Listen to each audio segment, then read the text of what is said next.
ரம்யா, ரம்யா என்னாச்சு? ஏன் இப்படி நடுங்குற? ஐயோ, என்னடி இப்படி ஜுரம் அடிக்குது? ஏய் ரம்யா, என்னாச்சு உனக்கு? எங்கடி போன? என்னடி இப்படி உடம்பு நடுங்கிட்டு இருக்கு? பார்லர் தான் போனேன், வேற எங்க போறது? சரி, என் ரூம்ல டேப்லெட் இருக்கு, நான் எடுத்துட்டு வரேன், அவளை பாத்துக்கோங்க.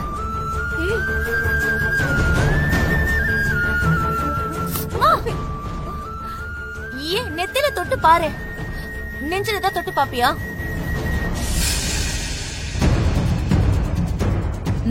இந்தாங்க அத்தை, முதல்ல மாத்திரை போடு. இந்த மாத்திரை போடு.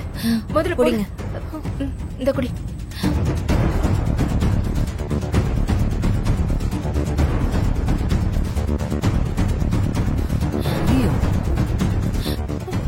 என்ன இது, உடம்பு இப்படி கொதிக்குது? மாத்திரை ஏதாவது கொடுத்தீங்களா இல்லையா? இப்பதான் ஜுரம் மாத்திரை கொடுத்தோம்.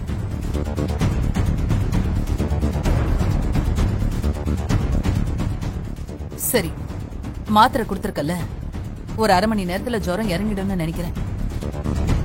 மாப்பிள்ளை வீட்டுக்காரங்க வந்துட்டு போனதுக்கு அப்புறமா ஜுரம் அடிச்சா ஹாஸ்பிட்டல் கூட்டிட்டு போயிடலாம்.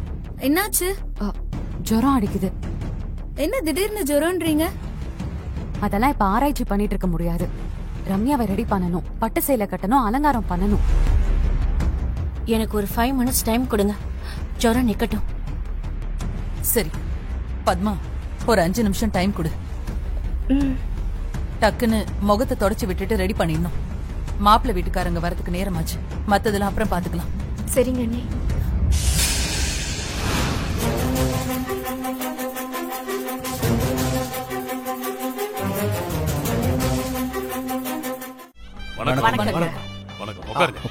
உட்காரு தம்பி. இவ விசாலாச்சி, என்னோட மனைவி. வணக்கங்க. அது சிவா, என்னோட பையன். வணக்கங்க. இது அமராவதி, என்னோட மூத்த பொண்ணு. மாப்பிள்ள ஒரு வேலையா வெளியில போயிருக்காரு.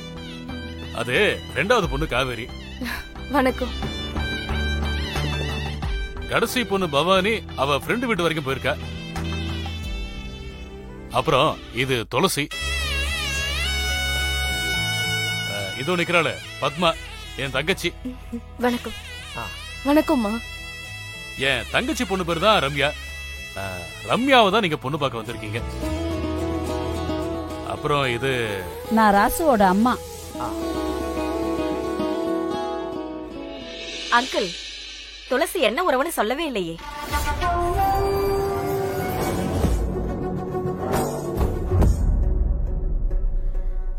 இவங்க எனக்கு அக்கா முறை வேணும்.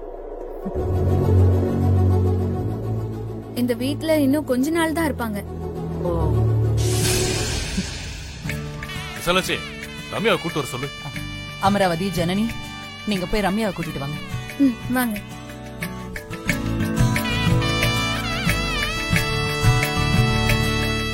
இப்ப வந்துருவா.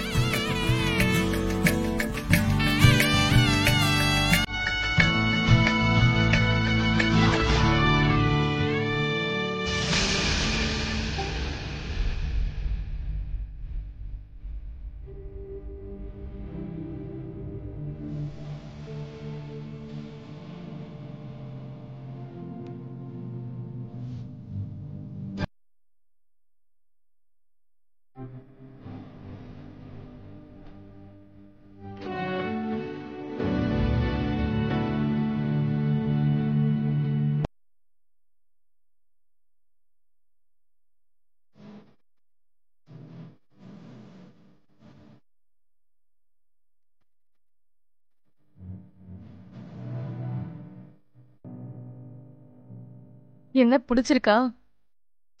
திடீர்னு ரம்யாவுக்கு காய்ச்சல். நல்ல நாள்ல உங்களை வர சொல்லியாச்சு, தள்ளி போட வேண்டாமேன்னு தான். பரவாயில்லம்மா.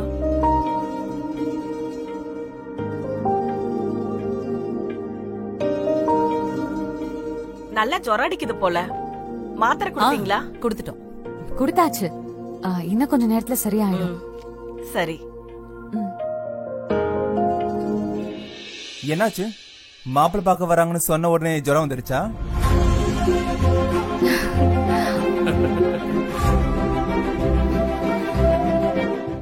உங்களை நம்பி தட்டு தாம்பாளத்தோட வந்ததுக்கு நல்லா அவமானப்படுத்திட்டீங்க.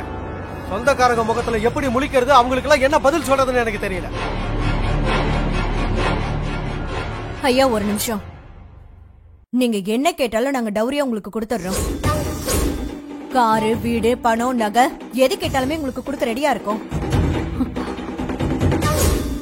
இவ வேற தேவையில்லாம பேசுறா. ஏமா உங்களுக்கு ஏதாவது அறிவு இருக்காமா? என்ன வேணாலும் கேளுங்க தரேன்னா அதுக்கு என்னமா அர்த்தம்? இங்க பாருங்க, இது எங்க தப்புதான். நடந்தது எல்லாமே எங்க தப்புதான். எங்களை மன்னிச்சுக்கோங்க. இதுக்கு மேல ஒரு வார்த்தை கூட சொல்லாதீங்க. அவரால் அது தாங்க முடியாது. இப்போ நான் சொல்றேன், ரம்யா மனசுல இருக்கிற தப்பு சிவா மனசுல கிடையாது. சிவா அப்படிப்பட்ட ஆளும் இல்ல.